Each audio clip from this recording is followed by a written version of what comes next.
How are you from wherever you are watching us? Welcome to the program. There is the People's Bench, where we bring it the way it is without mincing words. We are coming to you from Muthu Silver Springs Hotel here in Nairobi, a very nice place where you can just come and relax. And for much more, you can scan the QR code right on your screen so that you can be able to learn and get much more about Muthu Silver Springs Hotel. I am your host, Fred Ogweno. And tonight we are talking matters the impact, the political impact as a result of the demise of the late former Prime Minister Raila Amolo Odinga. Raila Odinga's orphans. Who are they and how are they gonna survive? Is it survival for the fittest? We are here to look at this with a senior political analyst, my friend, Bwana Fanya Mambo Kinuthia, who says it the way it is, again without mincing words, and that is his weakness. How are you, my friend? I'm very well, thank you. Karibu sana ndugu yangu. Asante na Welcome back to the bench. I'm happy to be here. Asante sana. Yes. Thank you so much for creating time. Thank you for having me. Yes. Yes. We haven't sat here ever since we lost Mzee Jacom, Baba Yes. Raila Amolo Odinga. Yes. And the country is still mourning. Yes, we still are mourning. You remember I voted for him for the first time in 2022. So I am mourning the man who would have been my president.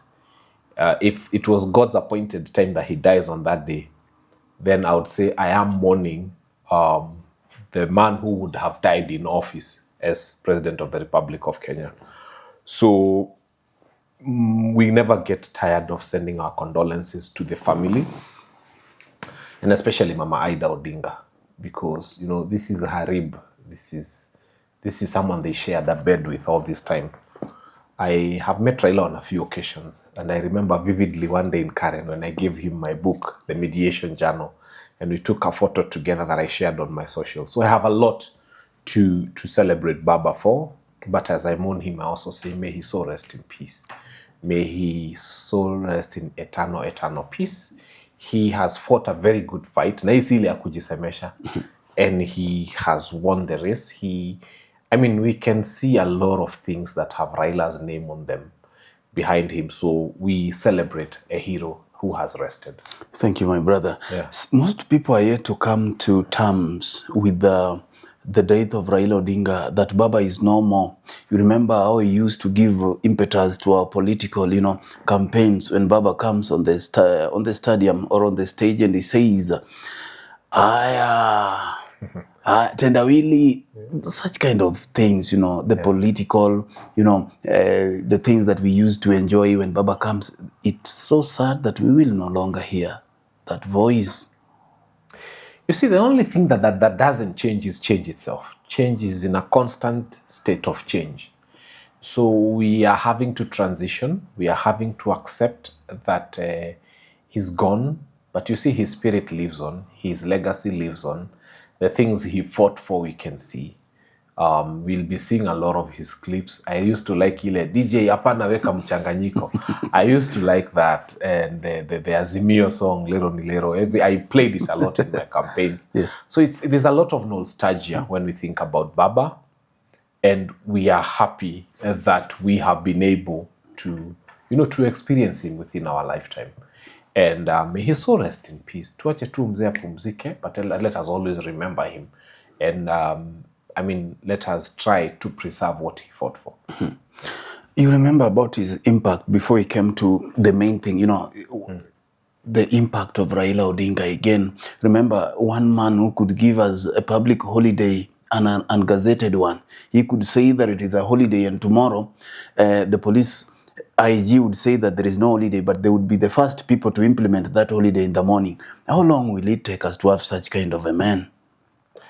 I think God was preparing the country for the demise of Baba.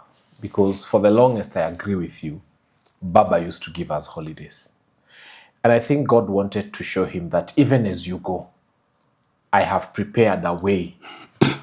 And what God did is he put that power to declare a holiday in the hands of millions of young people. And that's why you saw on the 25th, when we were celebrating the anniversary of the young people themselves called for a holiday. And there was one. They said there'll be Saba Saba, and it was massive. And I'm sure, again, if the young people said they have reason to go to the streets tomorrow, it would happen. So that which God had conferred upon one person, God made sure that before Raila goes, he showed him to his face that before you leave, I have taken the power I had given you, and I have also distributed it to very many young people, so that the cause you fought for will not die, and so that there will be people who will be able to do exactly what you used to do, but they'll have to come together to do it. And so we thank God for having allowed young people to have that power conferred upon them. And I also thank God because they are not misusing it. They don't just wake up today and say arbitrarily, tomorrow we have a stupid holiday. They wait for when there is reason to do so.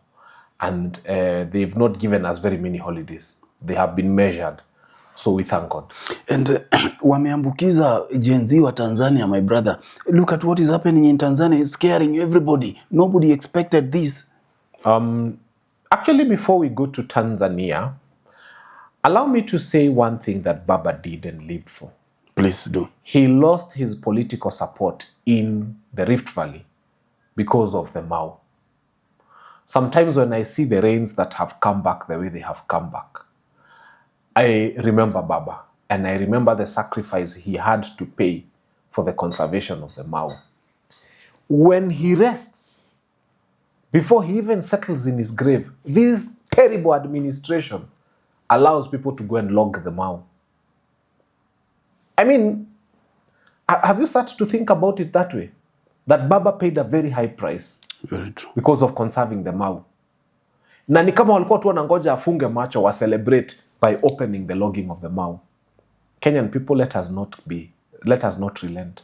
If we have to preserve the legacy of Baba, we have to start by protecting the things he fought for. And one of them is we have to fight that ban, the lifting of the ban on the logging in the Mau. I told Kenyans, let us avoid this avoidable housing. Mukaona ni kama ni mchezo. These people have got nothing to do with furniture imports.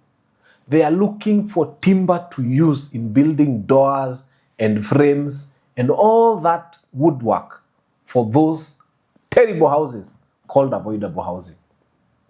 And so they are logging our forests. Na walianza na Ngong Forest. Ngong Forest, by the way, walikata miti, waliuza mpaka kuni. Yala. Karura, go to Karura. You know, these are not stories. Go to Karura. See what has happened in Karura. It has never been devastated in such a terrible way. So we are not celebrating the legacy of Baba. On the morning he's being declared dead, my MP KJ, the leader of a committee in Parliament on communication, had presided over and handed to the president a terrible communications bill so that they can muzzle us. And you hear what they are saying. The Baba who fought for these freedoms that we have, on the day he's being pronounced dead, this administration is passing that cyber bill. Where are they passing it? They are passing it because they think that they no longer need the things that Baba fought for. The lands we have in Dagoretti, some of us, those lands are ancestral. We have freehold titles. Now they've passed a law to confer that land upon themselves technically because that's what they want to do. So Baba, as you rest in your grave, everything that you fought for, this administration that you decided to shake hands with and trusted, was waiting for you to die so that they can undo everything you had done. But my brother, if you leave alone this administration alone, your uncle, the Nyeri governor, Kahiga Mutai, comes out to celebrate the death of Baba. Was that politics or it was something else? Thank you. Tuanze hapa. Mutahi Kahiga ni wa chama gani? UDA. So UDA discipline your errant member. Mutahi Kahiga is not a member of DCP. He's not a member of ODM. Mutahi Kahiga is not a member of Wiper.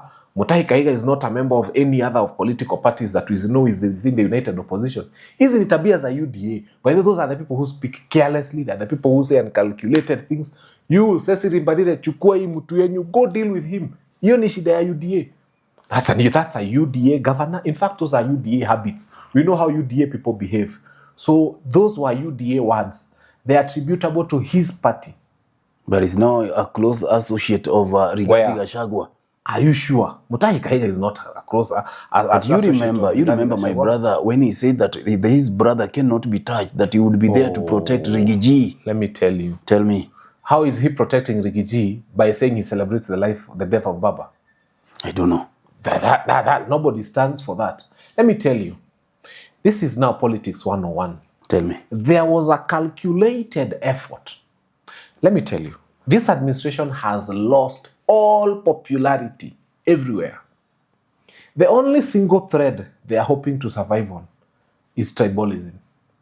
The only thing they are hoping would save them and give them an opportunity to come back is to pit a tribal war between the Luo and the Kikuyu. Are you saying that they paid Mutahi Kahiga to say the words he said? So what has happened is not just Mutahi Kahiga.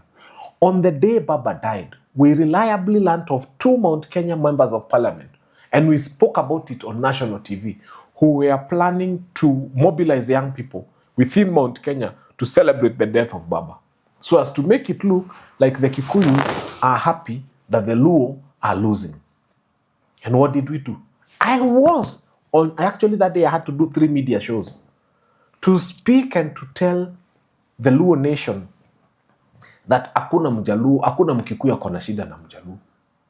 Ile shida tuko nayo ni university funding model, ni SHA. Ile shida tuko nayo ni capitation ya mashule. Ile shida tuko nayo ni freedom of speech yenye sasa KJ na mtu wake Ruto wanataka kukatili. Ile shida tuko nayo ni kuma kuna watu wanalala njaa hii Kenya. The problems we have are William Ruto's problems. The problem that Kenya has is not a Kikuyu Luo problem. Hapana. In fact, I dare propose to you, na nyinyi munisikize, mimi naomba wale watu wa organize event pale Carnival, tupange kitu special, Kikuyu Luo night ama Luo Kikuyu night.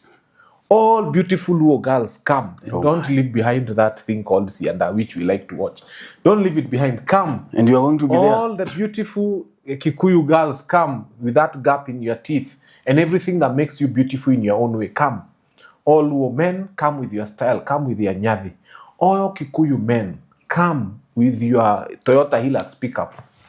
Let us celebrate the culture that is Luo and Kikuyu.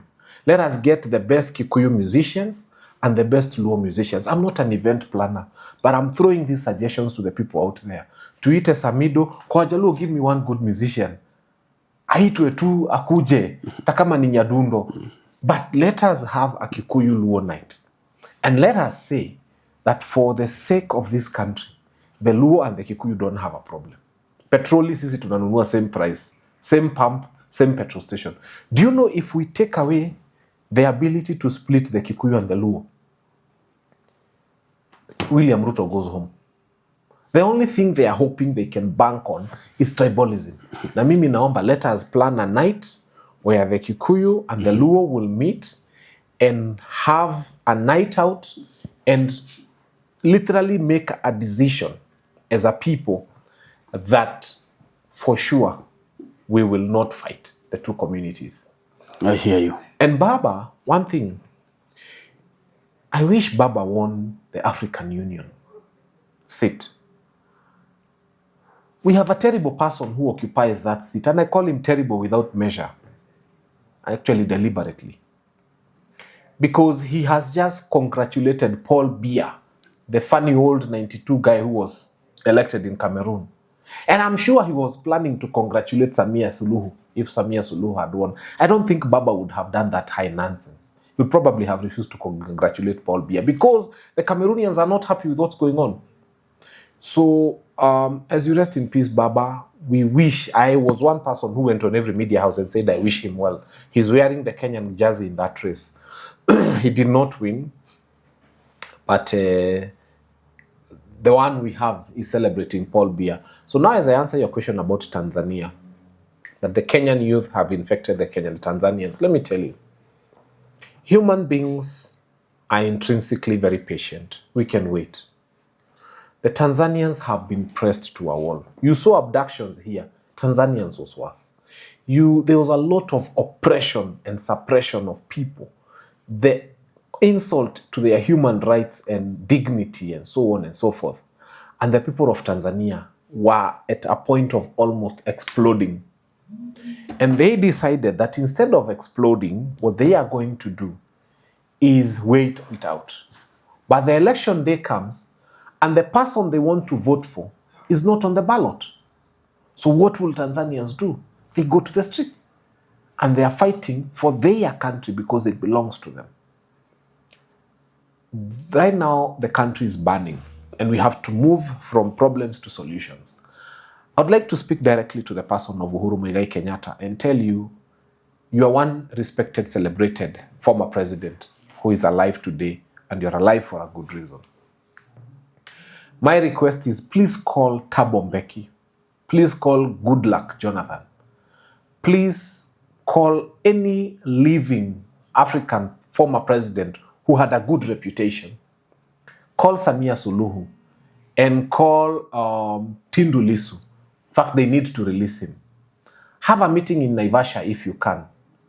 And when you have a meeting in Naivasha, if you can, but they don't do it at KICC. KICC has been desecrated. Walileta ma-RSF wa Sudan.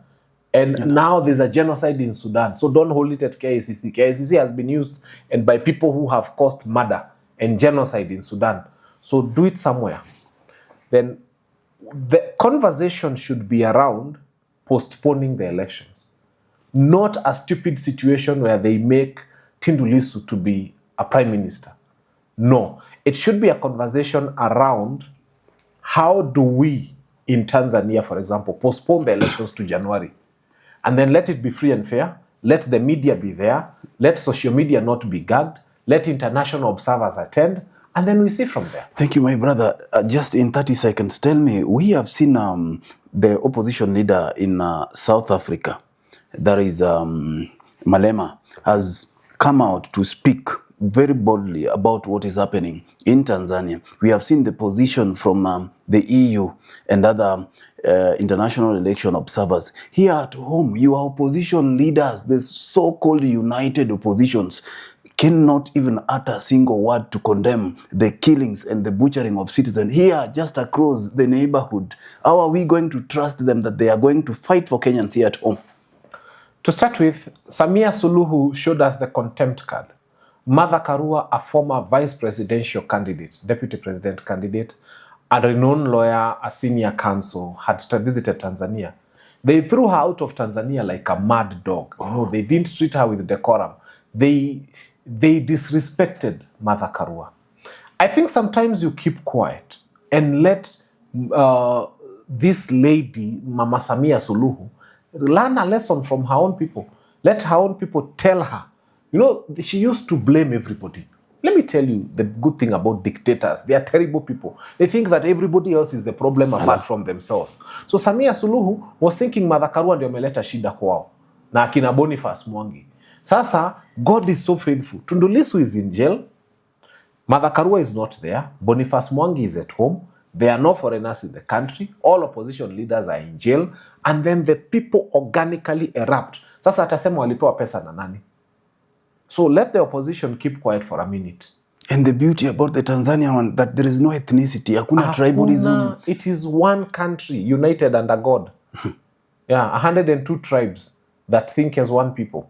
Thank you, my brother. We are shifting gears, and allow me to remind you to subscribe on our YouTube channel at The People's Bench, so that anytime we post this kind of conversation, you will be able to find them or get the notification. We are shifting gears to Raila'S political orphans. They were very powerful.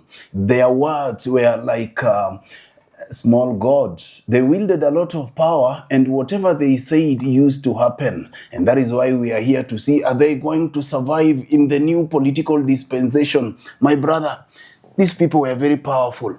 it's like it's becoming a survival for the fittest. Let's begin with Junet Mohammed, who's very close to Baba. I like the fact that he admitted that he knows he's now an orphan, and he even appointed himself the chairman of all the orphans. They're talking about Junet. Junet Mohammed. He said, now I'm the chairman of all the orphans. And I think, you see, they have to accept that change has come.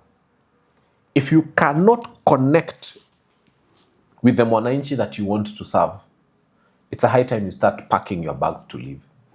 This particular election in 2027 is going to be about the most popular leader, not the leader who was closest to Raila Odinga.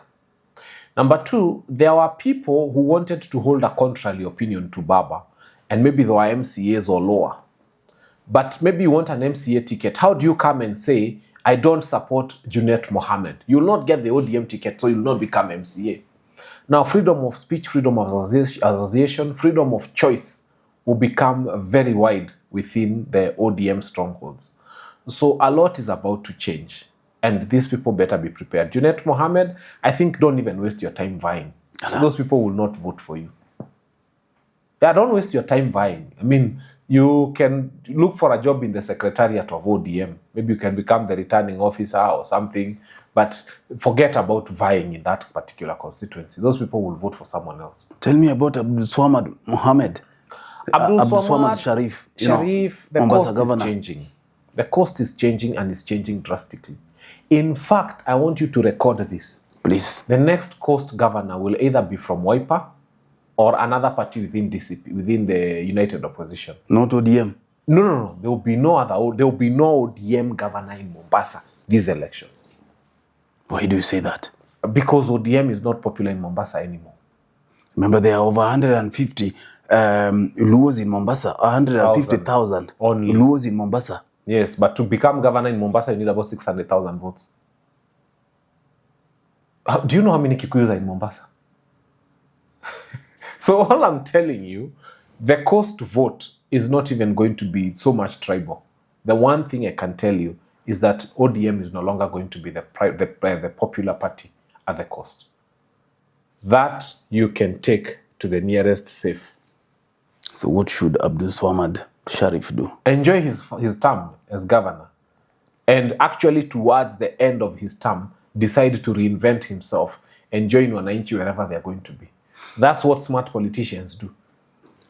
Tell me, my brother, when during Raila Odinga's funeral, we saw these leaders, his so-called orphans, in quotes, saying that everyone was saying, we are in government, oh, we are in government, we are in government, we are in government, from morning to evening.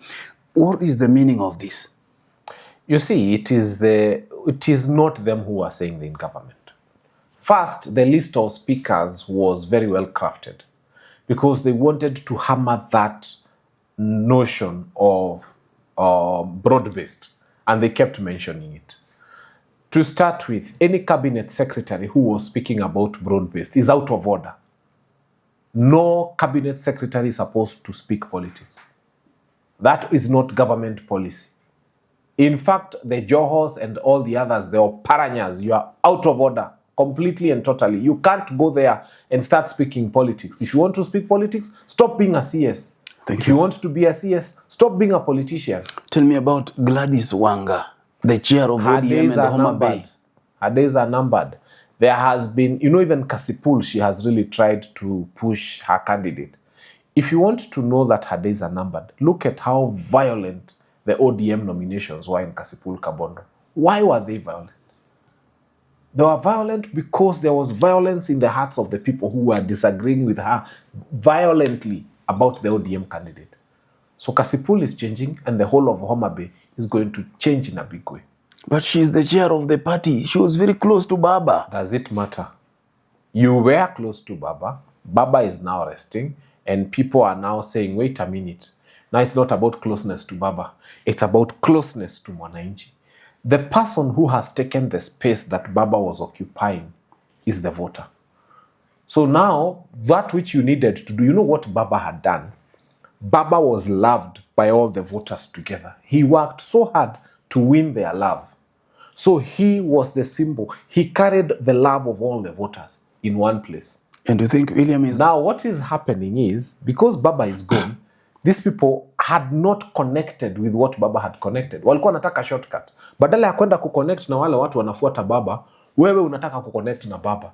Now, Baba has rested. May he rest in peace. Now, every politician has to go and connect with the masses. Na ni kazi kubwa sana. So what should Wanga do? Connect with the masses or disappear. She has two choices. She has 2 years. She's a governor. Realize that the only thing that can fill Baba's space is not Oburu. It's not anybody else. The only thing that can fill Baba's space is what made Baba Baba. What made him whom he was. The people. So go to the people. Talk to them nicely. Be good to them. Waombe kura. Kura inabembelezwa. Kura inaombwa. Be nice to them. Do what they want you to do. Because when you're a governor, you're very lucky. You have resources at your disposal. So, ukijaribu kureplace Baba na any other person other than the mwananchi, you will lose it. Oburu Oginga, Daktari, Baba's brother, is taken over the mantle, the leadership of ODM Party. Can people love him the way they used to do to Baba? They don't have to. They don't have to love Oburu Odinga. The only thing that they are expecting from Oburu Odinga, they know him as Oburu, they don't know him as Baba. They don't want him to be Baba. Allah. The only thing he needs to do is to manage ODM well. If he does that, they'll love him for free. In fact, he doesn't need to tell them, oh, I am managing ODM, I am doing... No. If he takes care of ODM, people will love him. People will protect him, people will defend him. Atakuwa naamka anasikia kuna watu wamefanya maandamano juu wanakupenda. Yeah. I hear you. And tell me about Babu Owino and Edwin Sifuna. I know reliably that Oburu Odinga has reached out to them. One thing you must appreciate Oburu Odinga for, he's very measured, he's very wise. And he knew that one spark that would have made ODM lose it is those 2 young gentlemen. They're ambitious, they're focused, they have the energy, and they are loved by people in equal measure, or maybe one more than the other. And so what Oburu Odinga, I know, has done, and I can tell you authoritatively, because I sat with someone today who told me he has, is he's reached out to them. And he's told them, let us not kill our party. Let us agree to work together for good. And he's willing to let them be, but as long as they don't ruin the party. So for that, I say, hongera Oburu Odinga. And so you think ODM is going to remain together, united, ahead of 2027 general elections? ODM might remain together. The only thing that will not be together is their brains. You know the way people sometimes, everybody says what they think is right? You will see a lot of democracy. D stands for democracy. There will be a lot more democracy within ODM. People will say a lot different things, but I think at the same time, it's convenient for them to stay together for the time being. I hear you. Yeah. And William Ruto, do you think he might vie in the using ODM ticket? Kwa Kikuyu usema hivi. Saa wakati wa nyani kukufa miti yote uteleza. Allah, you can't say that. Sasa, it doesn't matter which tree Ruto climbs on. They are all going to be slippery. He tries UDA, it's sliding. He goes ODM, it's sliding. Every tree that William Ruto will try to patch on will be so slippery. So we are inviting him to try any party. He can even come up with a new party. It's still going to be slippery. And even these MPs you see here following William Ruto, when you utajua wabunge wanajipenda, they are very selfish. 25th minute, 23rd minute, kama game ni ya 24 minutes, utaona. Wataruka wote, wanangoja 2027. When they know they can't be fired or nothing can happen to them. Tell me, my brothers, we are winding up. The last time you told me that Ruto is one term, you still hold to that opinion? Actually, or things have changed? Ruto is struggling to complete one term. Yeah. Initially, he was a clear one term. But now he's a more difficult and slippery one term. Without Baba, who was the oxygen, the life support machine for his administration, William Ruto is having a difficult one term. Yeah. He had one term which looked very guaranteed. Now he has one term that he has to pray for every day. Baba is the one, many pundits were saying that Baba is the one who was holding him. Yeah. God forbid we have another Gen Z maandamano. What would happen to the country? What has happened in Tanzania? Tanzania doesn't have a Baba to go shake hands with Suluhu.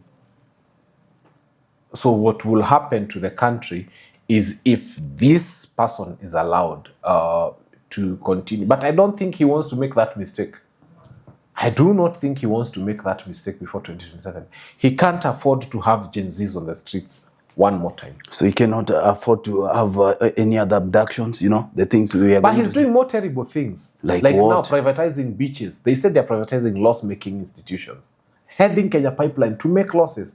Ask yourself, when it was making profit, what was being done right? Thank you. If I was president today and Kenya Pipeline is not working, I would ask which is the best performing a private outfit here. Niambiwe ni Equity Bank, ama niambiwe ni whatever. I get that CEO. And government will afford to pay. And you talk to SRC and say, let us pay this person more. Thank you, my brother. It is cheaper than selling a whole parastatal. But of course, here is a situation where the seller is the buyer. Thank you, my brother. You are parting short in 30 seconds. All I can say is we love this country so much. And the only thing we are not going to allow to happen to this country is the tribal narrative. Mukisikia inaletwa kataeni. That's all I'm going to tell you. Ati mpaka wanatafuta bloggers, unaambiwa nyinyi ni bloggers, tumieni majina za Kijaluo mtukane wa Kikuyu. Nyinyi ni bloggers, tumieni majina za Kikuyu mtukane wa Jaluo. Unaingia mtandao unaona, oh, this is Omondi. Omondi amenitukana. And it's not even Omondi. Unaanza kusema Wajaluo ni wajinga. Mwingine anaingia na Joroge kimenitukana. Unaanza kusema wa Kikuyu. That is not the truth. Kumbe Joroge Mwitu. Is Joroge Mwitu. Ukifuata akona 5 followers. I beg all of you Kenyans. Ukiona kuna Njoroge amekutukana, ama Onyango ama Omondi, usiseme ni Wajaluo ama ni Wakikuyu. Jua hawa watu wametumiwa to spread a narrative that we are fighting every day. Mimi nimesema 2027. Wakikuyu na Wajaluo tutafight. Hiyo tumekataa. Na nawaomba you people from the lakeside, mahali mtakuwa juu mnanisikia. The reason these people want you in government, watu wa lakeside, the reason these people want you in government is only one. There are only 3 communities that can control violence in Nairobi. If I tell you to get me 5 Luo mechanics right now, you will. If I tell you to get me 5 Kikuyu carpenters, you will. If I tell you to get me 5 Luya plumbers, you will. And so in Nairobi, if you're a politician, you need a block that can cause violence. And there are people who've realized that their communities, ukimtuma kuletea watu 5 of whatever profession, hapa Nairobi hakuna. So Wajaluo tunataka kudanganywa ama Wakikuyu mnaambiwa mkae pande hii because people want to use you for violence in 2027. Please, refuse that nonsense. Thank you. Mwisho kabisa, akipangeni tu hiyo kitu, Kikuyu Luo night ama Luo Kikuyu night, tuipange tu. Tucheze kidogo. All Kikuyu foods, all Luo foods, all Kikuyu music, all Luo music, all Kikuyu girls. Yes. The Luo girls, our men, let us just meet there and celebrate the fact that Kikuyus and Luos are not enemies. Thank you. Our enemy is serikali mbaya. Thank you, my brother. Thank you. Thank you. And thank you so much for watching. With that, we come to the end of our conversation tonight. It has been a candid conversation with Mr. Fanya Mambo Kinuthia, my very good friend. I like him and you love him because he says it the way it is. He has the ability and the brains to shoot straight at the subject. Until next time, remember we were coming to you from Muthu Silver Springs Hotel here in Nairobi. And don't forget to subscribe so that anytime we have this kind of conversation, you will be able to get the notification. Until next time, God bless you and bye-bye. Thank you so much, my brother. That was wonderful. Thank you. We'll do it again next time. Anytime. Asante sana. Asante. Asante. Bye-bye.